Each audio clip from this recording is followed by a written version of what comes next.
वाले विधानसभा चुनाव में पिछड़ों का इंकलाब होगा। यह आज समाजवादी पार्टी के सुप्रीमो पूर्व मुख्यमंत्री अखिलेश सिंह यादव ने उत्तर प्रदेश के अंबेडकर नगर में आयोजित जनादेश महारैली को संबोधित करते हुए उन्होंने वर्तमान सरकार के कानून व्यवस्था और वर्तमान सरकार के ऊपर जमकर हमला बोलते हुए कहा कि सरकार ने ठोको नीति अपनाया है, जिसके कारण ढेर सारे लोगों की कस्टडी में मौत हो रही है। इसके अलावा सरकार को ही भोगना पड़ रहा है उसका जो ठोको नीति चल रहा है। आज उन्होंने जिक्र किया कि एक जेलर को कैदियों ने ठोक डाला, मार डाला। 108 और 112 का जिक्र करते हुए उन्होंने कहा कि जो व्यवस्था हमने दिया था सरकार उसको संभाल नहीं पा रही है। आज इस जन सैलाब रैली को, जो जनादेश महारैली थी, इसको संबोधित करते हुए वो काफी गदगद थे। क्या कुछ कहते हैं हम आपको सीधे लेकर के चलते हैं अंबेडकर नगर के उस महारैली की तरफ, जहां पर इस समय संबोधित कर रहे हैं पूर्व मुख्यमंत्री अखिलेश सिंह यादव। जो कानून व्यवस्था की दुहाई दे रहे हैं वो बताएं कि 100 नंबर को 112 कर करके खराब करने का काम अगर किसी ने किया है तो भारतीय जनता पार्टी ने किया है। और आज सबसे ज्यादा कस्टोडियल डेथ, और अगर कस्टोडियल डेथ सबसे ज्यादा कहीं हो रही है, कहीं गरीब की जान पीटते पीटते पुलिस ले रही है, अगर कहीं भी देश में सबसे ज्यादा जान गई हैं गरीबों की, तो वो उत्तर प्रदेश है, जहां पर पुलिस के पीटने की वजह से, अन्याय की वजह से जाने गई हैं। लोग थाने में मर गए।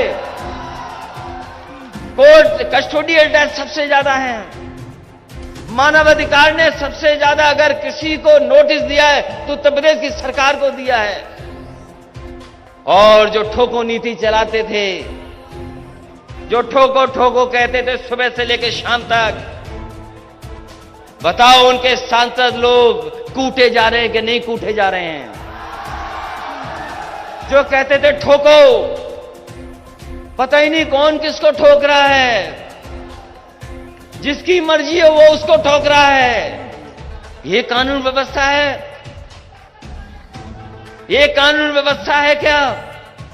कि बताओ गृह राज्य मंत्री के बेटे ने किसानों पर गाड़ी चढ़ा दी हो, ये कानून व्यवस्था है क्या? और आज जब मैं आपके बीच में आया हूं, पता लगा है कि फतेहगढ़ जेल में कैदियों को नहीं पता था किसको ठोकना है, तो जेलर को ठोक दिया उन्होंने। ये कानून व्यवस्था है? सबसे ज्यादा किसानों की जान चली। मैं सबसे पहले रामचंद्र राजभर जी का धन्यवाद और आभार प्रकट करना चाहता हूं, और साथ ही साथ लालजी वर्मा जी, ये तो हमारे साथ जब से जुड़े हैं। मैं ये कह सकता हूं कि अंबेडकर नगर में और आसपास के क्षेत्र में अब बचने वाली नहीं है भारतीय जनता पार्टी। जब त्रिभुवन जी आ गए हो, त्रिभुवन जी पहले ही आ गए थे, त्रिभुवन जी, रामचंद्र राजभर जी, लालजी वर्मा जी, और बगल के जिले के राम प्रसाद चौधरी जब साथ खड़े हैं, तो बताओ सफाया होगा कि नहीं होगा? तो ये जन सैलाब कोई ऐसा वैसा जन सैलाब नहीं है।